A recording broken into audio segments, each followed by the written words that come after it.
Good morning, students. I am Ayush Purohit from Navjyoti Global School, Pahad Pani. I will teach you social studies. Today, we are going to start history. Before going to start a lecture, we will talk about the book, our past, and I will answer a biggest question of every student: why we have to study history. Now we talk about the book. इस किताब का नाम है अवर past, यानी हमारा इतिहास। अब आप सोच रहे होंगे कि इसमें हमारा शब्द का प्रयोग क्यों किया गया है। एनसीईआरटी की बुक्स में चीज़ों को काफ़ी कॉम्प्रिहेंसिव वेस में बताया गया है। यह इतिहास केवल राजा और रानियों की कहानी नहीं है, बल्कि आम आदमी का इतिहास भी है। हम यहाँ पर समाज के बारे में जानेंगे। ये जो इतिहास है किसी क्षेत्र विशेष का नहीं है, बल्कि अलग अलग जगहों का अपना अपना इतिहास है। जैसे कि पंजाब का अपना अलग इतिहास होगा, साउथ इंडिया का अपना अलग इतिहास है, नॉर्थ इंडिया का अपना अलग इतिहास है। इसी तरीके से हर जगह का अपना अलग इतिहास है। इसीलिए यहाँ पर हम देखेंगे कि जो इतिहास है सब अलग अलग है, इसलिए हमारा शब्द का प्रयोग किया गया है।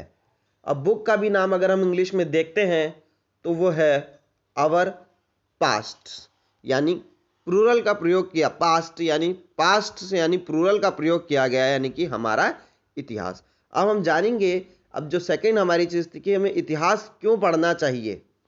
लेक्चर स्टार्ट करने से पहले हम जानते हैं व्हाई वी स्टडी हिस्ट्री।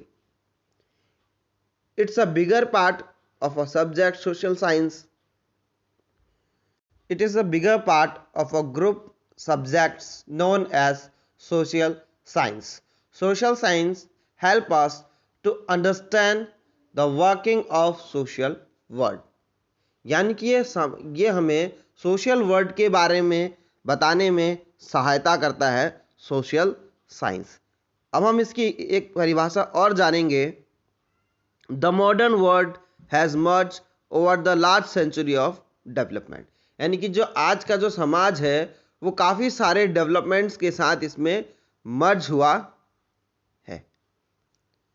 तो यानी कि सोशल साइंस को पढ़ना हमारे लिए इसलिए भी ज़रूरी हो जाता है कि हमारे सामाजिक चीज़ों को, हमारे सामाजिक दृष्टिकोण को काफ़ी व्यापक बनाता है, और जो हमारे जो सोचने समझने का नज़रिया है उसे काफ़ी हद तक बदल देता है।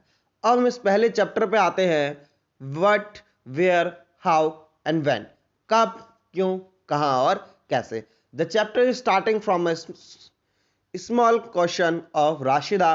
राशिदा एक छोटी बच्ची है जो अभी न्यूज़पेपर की हेडलाइंस को पढ़ रही है। 100 years ago, हजारों सालों पहले। अब वो सोच में पड़ जाती है कि हजारों सालों पहले हम किसी चीज़ को कैसे जान सकते हैं कि हजारों सालों पहले क्या हुआ था। हजारों सालों पहले क्या हुआ था, क्या आप बता सकते हैं कि आप कल क्या हुआ था, परसों क्या हुआ था। आप बता सकते हैं क्योंकि ये काफ़ी आसान है, लेकिन हजारों सालों पहले क्या हुआ होगा और कैसे हुआ होगा उसे बताना काफ़ी मुश्किल है। फाइंडिंग आउट व्हाट हैपेंड, ये जानना कि क्या हुआ। Yesterday you could listen the radio, कल आपने रेडियो सुना होगा, टेलीविज़न देखा होगा। लास्ट ईयर आप शायद अखबार से पता लगा सकते हैं, लेकिन अब चीज़ें जैसे जैसे जैसे समय बीतता जाता है चीज़ें काफ़ी दूर होती जाती हैं, तो उनको जानना काफ़ी मुश्किल हो जाता है, क्योंकि उतनी ज़्यादा समय तक हर किसी की याददाश्त काम नहीं होती, और शायद हज़ारों सालों पहले का हमें कोई आदमी भी नहीं मिलेगा। तो उसके लिए इतिहास के कुछ सोर्सेस होते हैं, उन्हीं से हम जैसे जान सकते हैं। अब हमें जानना क्या है, what we can we know about the past. हम पास्ट के बारे में क्या जान सकते हैं। अब हम जान क्या सकते हैं, ये जानते हैं इसके बारे में कि उस समय लोग क्या खाते थे, कैसे कपड़े पहनते थे, कैसे घरों में रहते थे, वो क्या थे। हंटर्स थे, हंटर्स मीन्स होता है शिकारी। फार्मर्स थे, रूलर्स थे, मर्चेंट्स थे, मर्चेंट मतलब व्यापारी। प्रीस्ट थे, क्राफ्ट पर्सन्स थे, म्यूजिशियंस थे, स्टोरी टेलर्स थे। अब जो किस तरीके के गाने सुनते थे, किस तरीके के घरों में रहते थे, क्या वो करते थे, ये सब। वेयर द पीपुल लिव, अब लोग कहाँ रहते थे। Find the river Narmada river on the map. आइए हम नर्मदा रिवर को देखते हैं। ये देखिए, ये है हमारी नर्मदा रिवर, ये आपको दिख रही होगी नर्मदा रिवर। आइए अब वापस people have the long banks live long the banks of server thousands years ago, यानी कि हजार लाखों सालों से लोग नर्मदा रिवर के तट पर रह रहे हैं। Some of the earliest people lived here were skilled gatherers, यानी कि कुछ जो सालों बाद जब लोग वहां रहने लगे तो वो स्किल्ड गैदर्ड थे। स्किल्ड मतलब यानी कि होता है कुशल, गैदर्ड मतलब होता है संग्राहक। संग्राहक शब्द का मतलब होता है कि जो किसी चीज को इकट्ठा करे, आप उसे कह सकते हैं in English collectors. About the vast plains surrounding the forest roots other forest produce hunting, they also hunts animal. वो अपने आसपास के फल फूड जड़ें और क्या करते थे कि जानवरों का शिकार करते थे। इन सब चीज़ों से वो अपना जीवन यापन करते थे। और अब हम बात करते हैं सुलेमान और किरतार पहाड़ियों के बारे में। सुलेमान और किरतार पहाड़ियाँ, ये रही सुलेमान और किरतार पहाड़ियाँ। मैप में हम देखेंगे ये सुलेमान और किरतार, ये रही सुलेमान और ये है किरतार। सम ऑफ द एरियाज वेयर, कुछ एक ऐसे एरिया है जहाँ लोग फसल भी उगाते थे। वो फसलें कैसी होती थी? गेहूं, बारले। और 8000 साल पहले भी लोगों ने वहां रहना शुरू कर दिया था। और लोग क्या करते थे? वहां पर बकरी पालते थे, शीप पालते थे, और क्या, और also rearing the animals cattle, गाय भैंस भी वो वहां पर पालते थे। अब locate the Garo and Khasi hills in north east Vindhyas, ये रही गोरो हिल्स, और यहीं पे आपकी खासी हिल्स है, गोरो से ही लगी हुई। और यहां पर आपकी आती है विंध्यास, और ये इसका नॉर्थ का हिस्सा, यहां पर इसका नॉर्थ का हिस्सा आता है। Agriculture developed the places where the rice first grown are north in the Vindhyas. ये बताते हैं कि जो खेती है वो चावल के पहले बार पैदा होने से जो कि नॉर्थ विंध्यास का क्षेत्र है वहां हुआ था। Trace the Indus river and it's tributaries. Indus यानी कि सिंधु नदी, सिंधु नदी हमारी यहां पर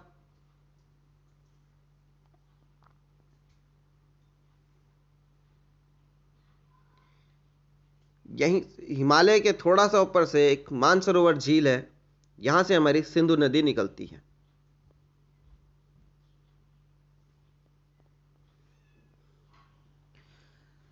अब बताते हैं कि the small reverse flows into the, अब जो छोटी छोटी ट्रिब्यूटरीज है और जो इंडस रिवर का बैंक है वहां पर लोगों ने 47,000 साल पहले रहना शुरू कर दिया था।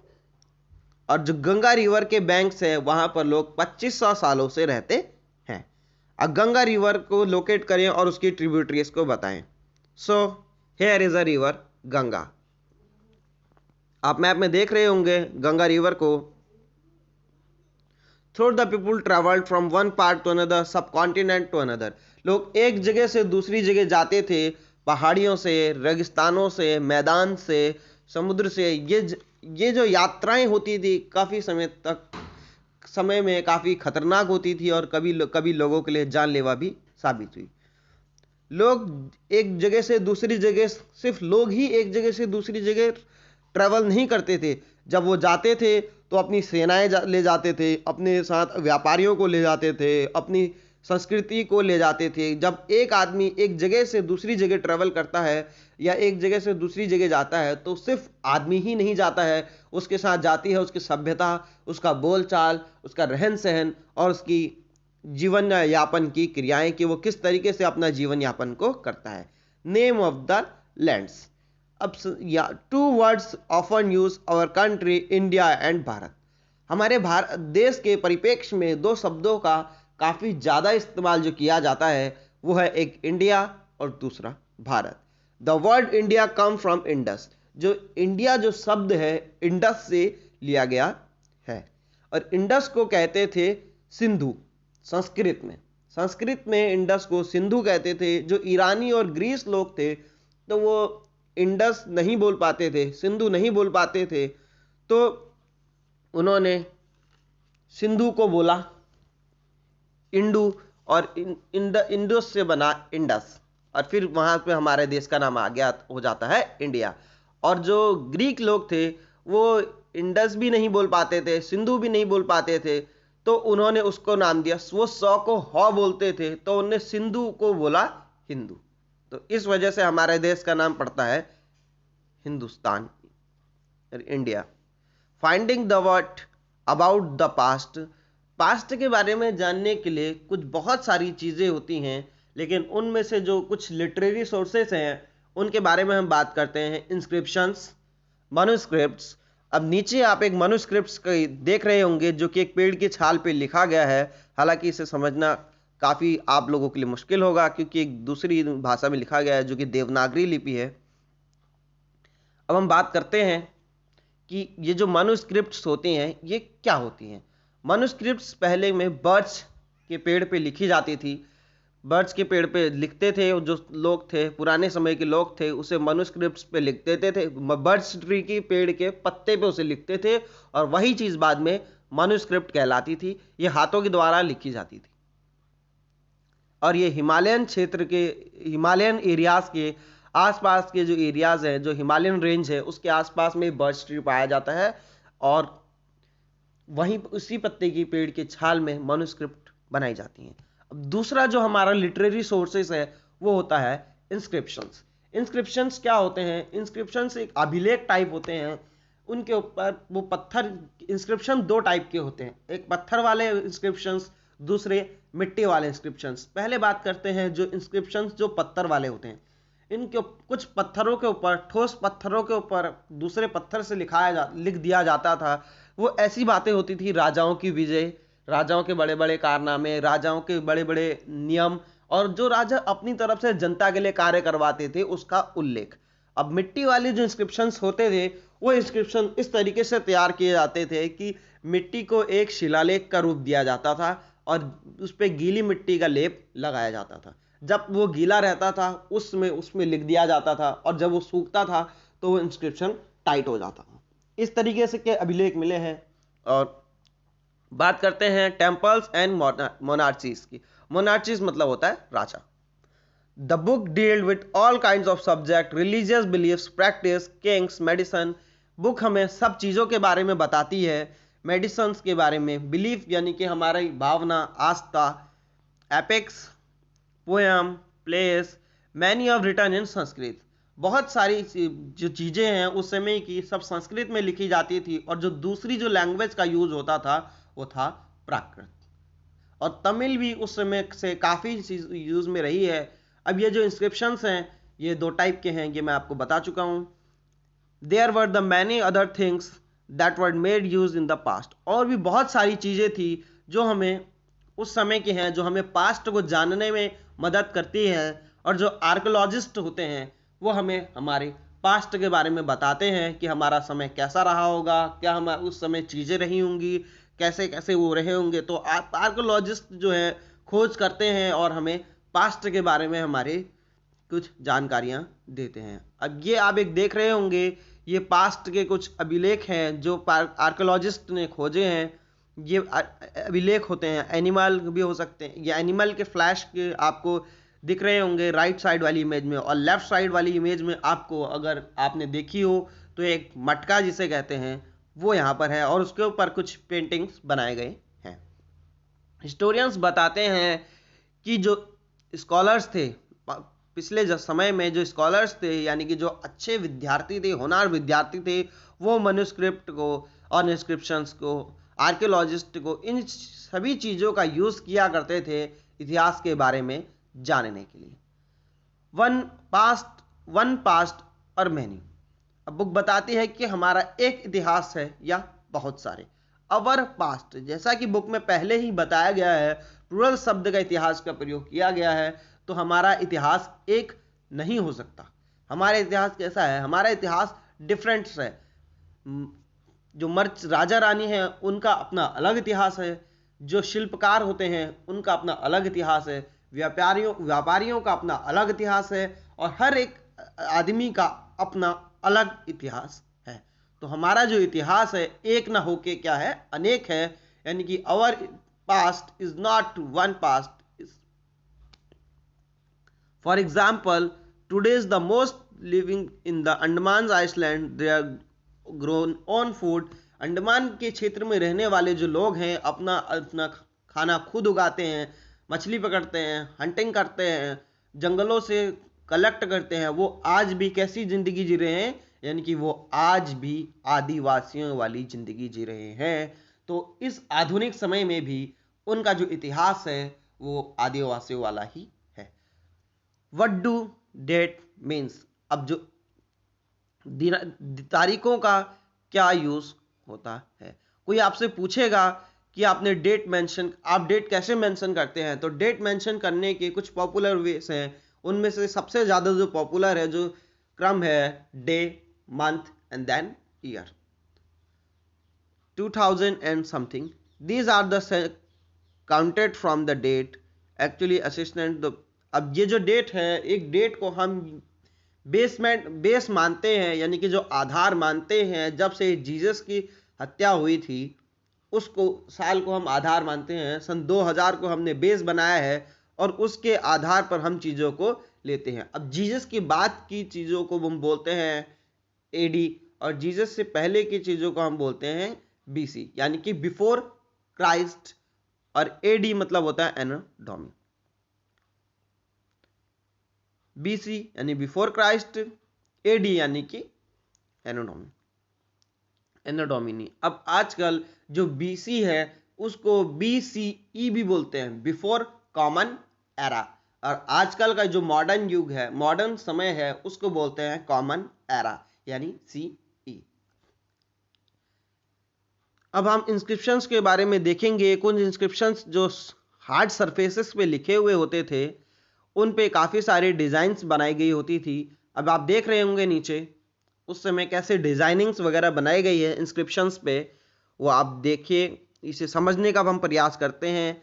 यहाँ पे इनको अल्फ़ाबेट के थ्रू बताया गया है, और ये किसी स्क्रिप्ट का काम करते थे। अब उसे डिकोड वही आदमी कर सकता था जो इसके कोड को जानता था। One of the most famous stories decipherment come from the Egypt. अब एक स्टोरी है कि जो इजिप्ट से आई थी नॉर्थ अमेरिका की तरफ को, राजा और रानियां 5,000 साल पहले वहां भी थे। यानी कि मानते हैं कि मेसोपोटामिया की जब सभ्यता चल रही थी उसी के पैरेलल में हमारे इजिप्ट में भी एक सभ्यता चल रही थी। Rosetta is a town in north coast. अब रोस्ता एक टाउन है जो इजिप्ट में है, एंड यहाँ बताया गया है कि जो इंस्क्रिप्शंस है वहाँ दूसरी भाषा में लिखे गए हैं। तो वो उनकी भाषा कौन सी होती थी? उनकी जो भाषा होती थी वो इजिप्टियन लैंग्वेज होती थी, और जो उनकी स्क्रिप्ट थी वो भी अलग थी। जो उस समय के विद्वान लोग हैं जो ग्रीक जानते थे वो उस लैंग्वेज को पढ़ सकते हैं, और उस समय के जो राजा जो ग्रीक जानते थे वो उस समय को पढ़ सकते हैं। हमारे जो आज के जो आर्कियोलॉजिस्ट हैं वो भी उस ग्रीक लैंग्वेज को पढ़ने का प्रयास कर रहे हैं, और जो ग्रीकियन जो हिस्ट्री है उसे जानने का प्रयास कर रहे हैं। तो स्टूडेंट्स, आज हमारा एक चैप्टर यहाँ पर खत्म होता है, what, where, how and when. Chapter end होने से पहले हम एक छोटा फास्ट ओवरव्यू ले लेते हैं। हमने इस चैप्टर में क्या क्या पढ़ा। पहले हमने एक राशिदा के बारे में जाना कि राशिदा 100 साल पहले क्या देखना चाह रही थी, क्या जानना चाह रही थी, उसे क्या इमेजिन हुआ। फिर हमने जाना कि फाइंडिंग व्हाट हैपेंड। देन उसके बाद हमने पास्ट के बारे में बात की कि हम पास्ट में क्या जान सकते हैं। उसके बाद हमने देखा कि लोग कैसे रहते हैं, नर्मदा में लोग कैसे रहे, कैसे लोगों ने सर्वाइवल किया, क्या क्या चीज़ें रही होंगी। गंगा के बैंक्स के बारे में जाना, इंडस रिवर की लोकेशन को हमने जाना। इंडस रिवर जो है मानसरोवर झील से निकलती है। फिर हमने मनुस्क्रिप्ट के बारे में जाना। मनुस्क्रिप्ट से हम अपने पास्ट के बारे में जानते हैं। फिर हमने इंस्क्रिप्शंस के टाइप्स के बारे में जाना। इंस्क्रिप्शंस दो टाइप के होते हैं, एक इंस्क्रिप्शन जो हार्ड शेल पे लिखे जाते थे, दूसरे इंस्क्रिप्शन जो सॉफ्ट शेल पे लिखे जाते थे। फिर उसके बाद हमने जाना कि आर्कियोलॉजिस्ट किस तरीके से पास्ट के बारे में जानते हैं, वो और हमारा फिर हमने जाना कि हमारा इतिहास एक है या अनेक है। उसके बाद हमने जाना कि तारीखों का क्या मतलब है। फिर हमने देखा कि कुछ डिजाइनिंग्स है उनका इस्तेमाल किस तरीके से किया जाता था कोडिंग के लिए। और अपनी लैंग्वेज को जब आप जाएंगे बड़ी क्लासों में जाएंगे तब आप जानेंगे कि ये जो इंस्क्रिप्शंस थी ट्रेडिंग के दौरान भी यूज़ की जाती थी और इनको एक वाटरमार्क की तरह यूज़ किया जाता था। क्लास आज का लेक्चर यहीं पे ख़त्म होता है।